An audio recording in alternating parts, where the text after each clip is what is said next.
श्रीराम समर्थ. मंडळी, आपण आपल्या भारतीय संस्कृतीमध्ये अनेक वस्तूंचं पूजन करतो आणि त्यातलाच एक भाग म्हणजे आज आपण अशी एक गोष्ट बघायची की त्याचं आपण आजही पूजन केलं जातं.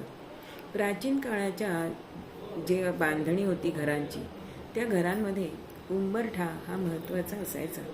उंबरठ्याशिवाय घर क्वचितच असायचं. मग हा उंबरठा काय करतो? खरा म्हणजे घराला उंबरठा असावा आणि तो लाकडी असावा. पण सध्या संगमरवराचे, कडप्प्याचे असतात, पण उंबरा नक्की असावा. कारण उंबरठा हा घराच्या अब्रूचे रक्षण करणारा असतो. उंबरठ्याबाहेर जेव्हा एखादं मनुष्य, स्त्री घराबाहेर पडते, तेव्हा तो उंबरठा तिला आठवण करून देतो की तू उंबरठा ओलांडलायस, पण मर्यादा ओलांडू नकोस, हे पटवून देणारी अशी ही गोष्ट म्हणजे उंबरठा. उंबरठा हा बांधील असतो घरात कोणी पटकन येऊ नये म्हणून, किंवा जीवाणू येऊ नये, सरपटणारे प्राणी येऊ नये म्हणून पूर्वीचे उंबरे हे उंच उंच असत. उंबरठा म्हणजे लक्ष्मण रेषा.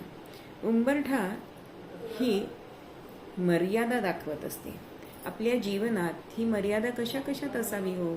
तर विचारात असावी, विकारात असावी, वाणीमध्ये असावी, वृत्तीमध्ये असावी आणि वर्तनामध्ये सुद्धा असावी.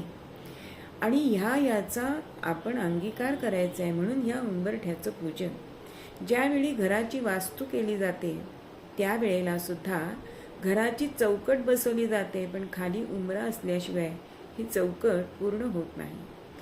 पूर्वीच्या काळी आजसुद्धा जेव्हा नववधू येते तेव्हा उंबऱ्यावरती माप ठेवलं जातं आणि ते माप ओलांडून ती घरामध्ये येते.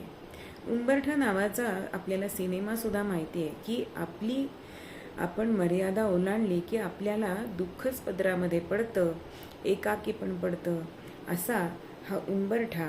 म्हणूनच आपण त्याचं पूजन करतो आणि त्याला रांगोळीने सुशोभित करतो.